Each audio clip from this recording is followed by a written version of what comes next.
Bom dia, boa tarde, boa noite, boa madrugada para você que está assistindo essa aula. Essa aula é uma revisão do conteúdo da prova número 1. É uma revisão, mas obviamente que também é o conteúdo completo da prova número 1. Basta que você leia esse materialzinho, né? E também que você faça as questões de maneira correta. Logicamente que essa aula só não é tão extensiva quanto a aula extensiva, de 3 horas e pouquinho. Tudo bem? Mas o conteúdo é o mesmo. Bom, uma coisa importante também é o fato que nós vamos trabalhar aqui com ética constitucional, administrativa, direitos humanos, internacional e tributário. Tá bem? Vamos lá, Foco, Força e Fé fala depois de muito estudo, né? Se você não é inscrito no canal, não se esqueça de inscrever, por favorzinho, me ajuda aí, tá? E manda esse conteúdo para alguém, né? Se for possível. Gente, em ética nós conversamos a respeito da atividade privativa de advogado, né? E o que você tem que fazer para comprovar o efetivo exercício. É realmente praticando 5 atividades privativas de advogado por ano, tá bom? Se você fizer isso, você vai conseguir comprovar efetivo exercício de advocacia.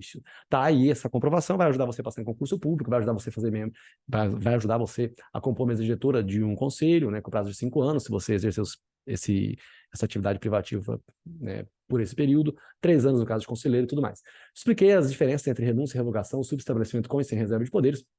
Renúncia é bem tranquilo, renúncia é quando o advogado não quer mais advogar, só que ainda assim ele tem que cuidar pelo processo por 10 dias. Revogação é quando o cliente não quer mais que o advogado, né, trabalhe como patrono da causa, mas ele tem que pagar ainda assim os honorários contratuais. Subestabelecimento sem reserva de poderes e com reserva de poderes. Reservar poder é você ficar com um pouco de poder para si. Não reservar poder é que você não vai ter mais poderes do processo para si. Então, no subestabelecimento sem reserva de poderes, você transfere todo o processo para um outro advogado.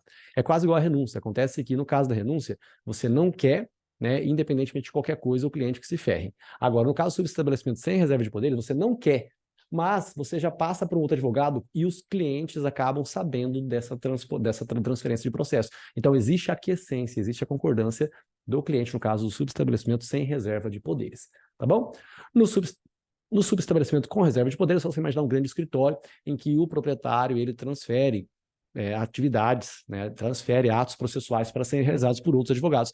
Uma audiência, estar presente numa audiência, fazer alguns recursos, analisar perícias, tá? Esse trabalho é feito no subestabelecimento com reserva de poderes, tá bem? O interessante aqui é você analisar que, obviamente, no subestabelecimento sem reserva de poderes, pessoal, a cobrança dos honorários é feita por aquela pessoa que recebeu o processo, tá? A pessoa que recebeu o processo. No subestabelecimento com reserva de poderes, mesmo quem recebeu o processo não vai cobrar os honorários. Por quê? Porque o processo é do grande dono do escritório, tá bom?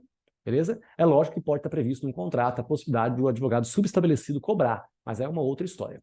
Tá bom? Nós conversamos também sobre honorários, né? Nós falamos sobre honorários sucumbenciais contratuais. Os contratuais, eu acabei de falar, aquilo que você combina com o seu cliente. O sucumbencial é aquele que a outra parte vai pagar. O que a outra parte vai pagar é a parte que perdeu. Um exemplo aqui.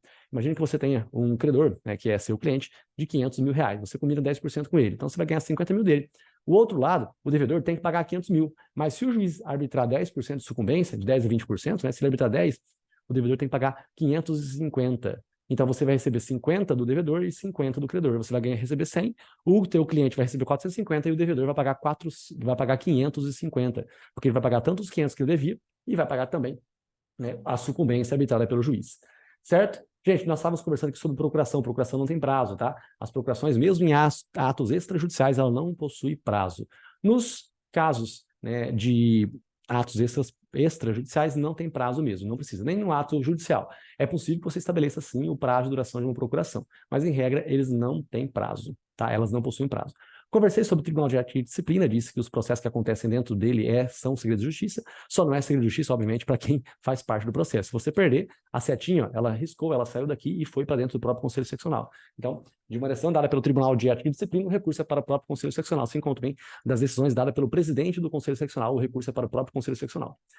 Correto? Bom, gente, conversamos também sobre a sociedade de advogados. Imagine que você seja sócio, né, você tem uma sociedade de advogados, tem inclusive empregados. Então, você e seus 3 amigos, vocês são sócios de uma sociedade de advogados, tá? Vocês que são sócios, vocês não podem advogar para clientes com interesses opostos, tá? Isso se você for sócio, vocês realmente construíram uma pessoa ali jurídica, criaram ali uma sociedade de advogados, registrada no conselho seccional respectivo. Muito embora seja uma pessoa jurídica, né, e em regra, uma sociedade simples é registrada no registro civil de pessoas jurídicas, no caso do conselho seccional, você registra a sociedade de advogados lá, nele, tá? Então, uma sociedade de advogados, mesmo sendo uma sociedade simples, ela é registrada no conselho seccional respectivo e não no registro civil de pessoas jurídicas, tá? E, gente, uma coisa interessante é que mesmo nesses casos aqui, acabei de comentar, né, com você, mesmo se você não for sócio, se você só está dividindo uma salinha com um amigo seu para advogar, ainda assim vocês não podem advogar para clientes com interesses opostos, tá bom? Gente, conversei aqui, essa setinha aqui, você tem um advogado, né? O bonequinho mais alto e o bonequinho menor é o cliente. Aqui, a seta está indo para o bonequinho pequenininho. Isso está significando o seguinte, que não pode o quê? Não pode esse advogado conversar com o cliente da parte adversa sem a ciência do outro advogado, do outro patrono, do outro causídico, correto? Beleza? Maravilha. Então, você não pode entrar em acordo com a parte adversa, tá bom? Sem a presença do advogado dela. Uma coisa importante também é que nós vimos sobre o advogado preso. O advogado preso, pessoal, ele pode ser preso se ele praticar um crime inafiançável em flagrante delito, né, no exercício da função. Só que nessa situação tem que ter necessariamente o acompanhamento de um advogado. O acompanhamento de um advogado representando a OAB. Tá? Agora, se o crime for cometido fora do exercício da função, basta uma mera comunicação. Então, imagina, se você entrar numa cadeia levando droga para o seu cliente, o que vai acontecer? Você vai estar praticando um crime inafiançável, que é o crime de tráfico de drogas, né? E aí, para você ser preso, você vai ter direito, né, de ter o acompanhamento de um representante da OAB. Esse acompanhamento, ele faz com que a prisão não seja ilegal e, consequentemente, ela não seja relaxada, tá? Agora, no caso de você traficar na praça da sua casa, aí não. Aí, no caso específico, você vai ser preso e basta uma mera comunicação ao órgão da OAB. Tá? Sobre retirada de processos, pessoal, você pode retirar processo sim, mesmo sem procuração. Só que aí você vai ter que cuidar certinho do processo. Mesmo sem procuração, você pode retirar autos de processos findos. Acontece que se eles forem segredo de justiça, se eles tiverem papéis lá dentro de difícil restauração, ou se tecnicamente você já pegou o processo uma outra vez e não devolveu no tempo oportuno, aí você não pode pegar. Tá? Então, os processos, mesmo sem procuração, você pode fazer carga? Sim. Autos de processos findos, aqueles que terminaram, pode fazer carga? Sim. Só não pode fazer se for segredo de justiça, se você já foi intimada para devolver os processos um dia, e se dentro daquele processo tinha autos, né? Se tinham papéis ali dentro de difícil restauração. Tá bem? Gente, sobre estagiário, né? Lembrando que estagiário é só você pensar que ele é praticamente igual a um advogado. É o estagiário que advoga, tipo assim, o estágio que você fez na prefeitura, no INSS, esse não é o estágio que a gente estuda para a prova do OAB. Então, se você tirar da sua cabeça isso e você pensar que é um estagiário que faz tudo igual a um advogado, é mais fácil de você responder. Quer ver? O advogado paga anuidade? Paga. Então, o advogado paga anuidade, então o cliente o quê? O cliente não. O estagiário também paga anuidade, certo? O advogado faz aquele juramento personalíssimo? Ah, faz. Então, o quê? O estagiário também faz. Beleza? Isso é muito importante, gente. A diferença aqui que nós temos também, né, é que o estagiário não precisa ter o diploma de curso superior. Obviamente, por quê? Porque ele não se formou, senão ele já seria advogado, né? Interessante também o fato de que, mesmo sendo estagiário, mesmo sendo bacharel em direito, os estagiários eles podem se inscrever, né? Então, se você está no 5º ano de direito ou no 4º ano de direito, você pode ser estagiário? Pode. E se você já se formou, pode ser estagiário? Também pode. A inscrição é feita na faculdade em que você exerce o seu curso, que você estuda, tá bem? Súmulas vinculantes, falamos sobre a súmula vinculante, que ela, em si, ela vincula toda a administração pública direta e indireta nas respectivas esferas, né, federal, estadual e municipal, e elas são criadas, né? Elas são criadas a pedido do 444, do Defensor Público da União, dos tribunais, tá bom? Quando eu falo tribunais, você imagina todos os órgãos do Poder Judiciário, tá bem? Quando eu falo aqui, os tribunais, você imagina os órgãos do Poder Judiciário, STF, de ofício, né?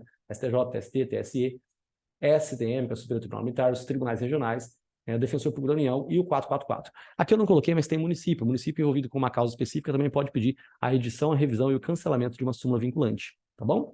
Bom, gente, nós temos também aqui diferenciar, né, uma coisa bem importante. Você pede a edição, revisão e cancelamento de súmula vinculante, tá? Você não, no caso aqui o 444, Defensor Público da União dos tribunais, tá? Só que tem que tomar cuidado, porque quem pode pedir a edição, a revisão e cancelamento de súmula vinculante é o 444, Defensor Público da União e os tribunais. Mas, para a propositura das ações do controle concentrado, aí só o 444 pode fazer ação direta no Supremo Tribunal Federal, nas esferas federais, tá?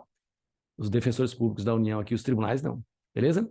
Bom, gente, nós vimos também sobre a súmula vinculante, né, que cabe reclamação. Uma reclamação é uma fofoca constitucional. Você chega no STF e fala o seguinte, ó, alguém lá embaixo não está respeitando o teor da súmula vinculante. Então, isso se vale para tanto com relação a atos administrativos, tanto quanto com atos judiciais. Lembrando que esse ato judicial em si, ele não pode ter transitado em julgado. Tá? Então, você pode fazer uma reclamação constitucional, chegar no STF e falar que as pessoas não estão respeitando o teor de súmula vinculante. Você pode fazer isso. Tá bom? Beleza? Maravilha, gente. Essa reclamação, ela é focada nas súmulas vinculantes, e não nas súmulas que não são vinculantes, porque o STF tem súmulas que são vinculantes, que são aquelas criadas por meio de 2/3, e súmulas não vinculantes. Essa somente com relação a súmulas vinculantes. tá? Cabe reclamação também para preservar a competência dos tribunais, no caso do STF, do STJ. Só você imaginar que o STJ ele mandou prender um governador. Desculpa, que o STJ mandou soltar um governador que havia sido preso por causa de uma ordem judicial de um juiz de primeira instância. Aí o juiz acaba encontrando outro fundamento para prender o governador. Só de pirraça. Não pode, tá? Porque ele vai estar desrespeitando uma prerrogativa constitucional ali, no caso, o STJ, que definiu que o governador tinha que ser solto. O juiz está abaixo do STJ, então, pela hierarquia, tem que haver esse respeito. Se não houver, cabe reclamação constitucional, que é para você preservar a competência dos tribunais. Tá bem? Bom, gente, importante também que eu acabei na explicação, né, comentando sobre os crimes comuns, né, são julgados pelo STF, STJ, TJ, né, e os crimes de responsabilidade com os respectivos órgãos do poder legislativo aqui. Isso aqui é bem tranquilo no caso do crime de responsabilidade. Crime de responsabilidade não é crime, é uma infração político-administrativa, né? Então anota aí se você quiser, lembrando que crime de responsabilidade não é crime, ele é uma infração político-administrativa. Por isso que ele não é julgado pelo Poder Judiciário em si, e sim julgado pelo Legislativo na sua função atípica. Tá bem? Gente, nós vimos, então, algumas lógicas aqui interessantes, né? Essa aqui foi a explicaçãozinha do que eu acabei de falar. Nós vimos um pouco sobre desapropriação urbana e rural. As desapropriações, elas acontecem para que uma propriedade que não esteja alcançando sua função social, lógico que tem vários motivos para você desapropriar uma propriedade, né? Mas uma delas é quando a desapropriação, a sanção acontece quando a propriedade não está alcançando a função social dela. Imagine que você tem um lote e ele está cheio de mato e escorpiões lá. O que acontece? Uma situação dessa, se você não carpir, não fizer um fechamento, uma calçada, eles vão obrigar você a fazer isso, vai ser edificação compulsória. Além disso, vai elevar a 3% ao ano o valor do seu imposto predial territorial urbano, que é o IPTU, até um limite de 15%. Se você não respeitar, eles vão desapropriar. Desapropriação sanção, você recebe o valor em títulos da dívida pública resgatáveis em até 10 anos. No caso do rural, títulos da dívida agrária resgatáveis em 20 anos. Lembrando que título é uma palavra que significa papel, e esse papel, ele tem um valor. Esse é um título denominado até precatório, tá? Pode ser entendido também como precatório. É um título que você tem para receber dinheiro da administração pública. Gente, nós comentamos também sobre a Seguridade Social, né? Eu estava comentando isso aqui porque nós lemos um pouco de alguns artigos relacionados à educação, né? O ensino infantil fica a cargo de quem? O ensino médio fica a cargo de quem? Né? Dos entes federativos, União, Estado, Distrito Federal e Município. Então tem que ler bastante aqueles artigos relacionados à educação, lembrando que as universidades podem contratar, sim, cientistas estrangeiros, professores estrangeiros, tá? E aí eu acabei comentando que a educação ela não está dentro da Seguridade Social. A Seguridade Social ela é manutenida pelas contribuições sociais. As contribuições sociais, elas sustentam a Seguridade Social. Ela sustenta também o Sistema S, que é o SESC, SENAI, SEBRAE, SESI, né? Mas aqui dentro do Seguridade Social você tem a Previdência Social, a Saúde e a Assistência Social, tá bom? Lembrando que a contribuição social nada mais é do que um tributo, né? Uma espécie tributária aqui.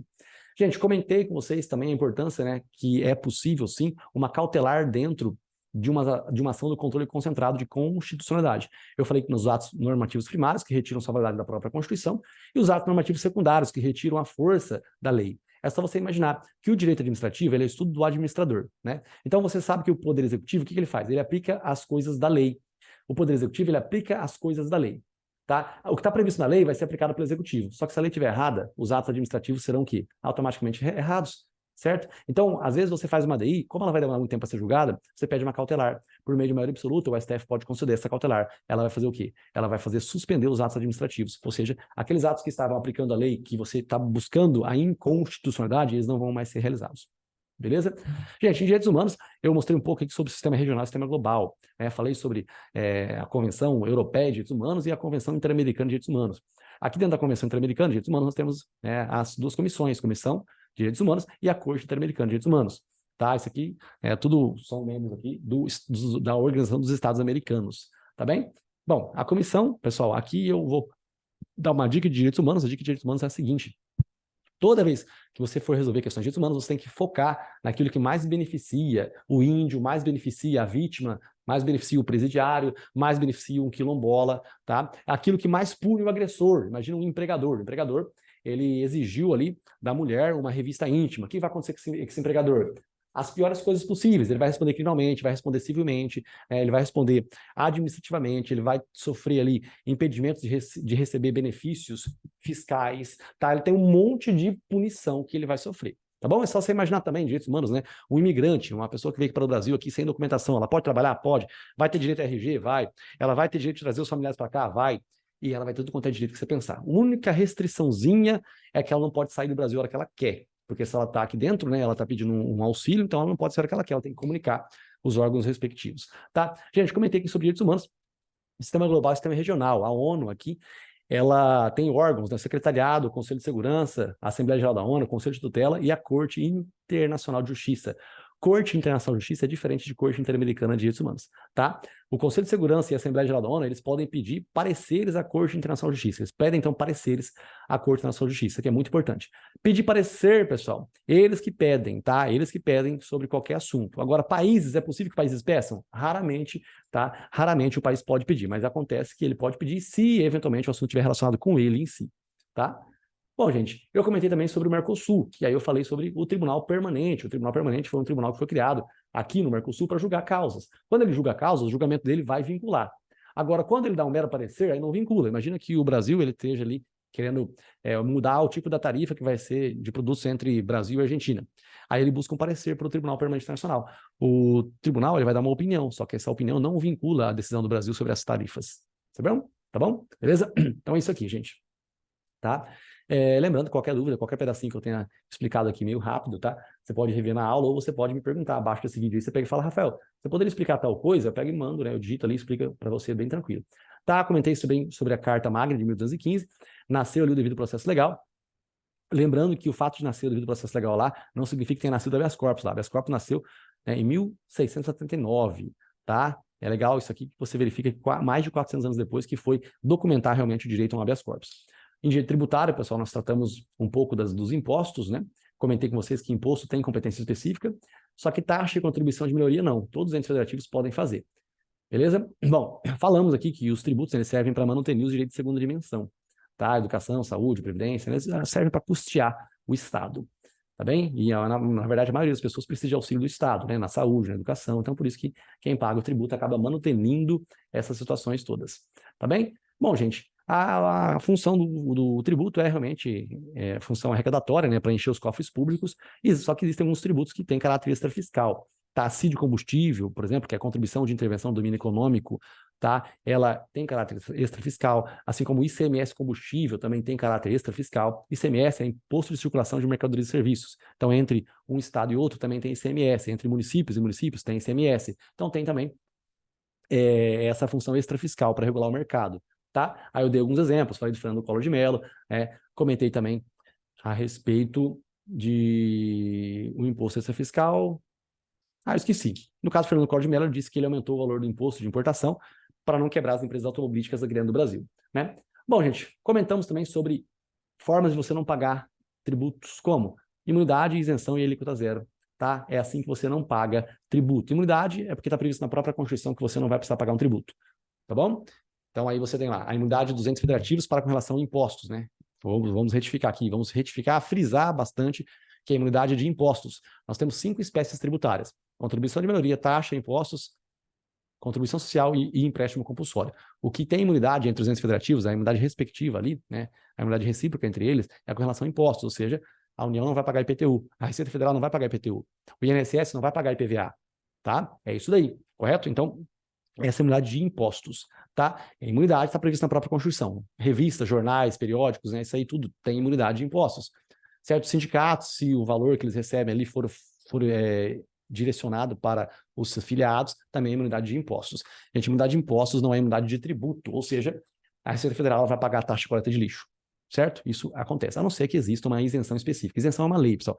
Isenção é uma lei. Então, o ente federativo que institui um tributo, ele pode fazer uma isenção para que o contribuinte não pague aquele tributo, tá? Então, a isenção é isso. Inclusive, eu joguei para vocês a ideia, né, de uma pertinência temática, no caso do controle de constitucionalidade, em que o Estado de São Paulo, né, o governador do Estado de São Paulo, ele fez a ADI contra uma lei estadual de Minas Gerais que estava isentando os contribuintes do pagamento de IPI.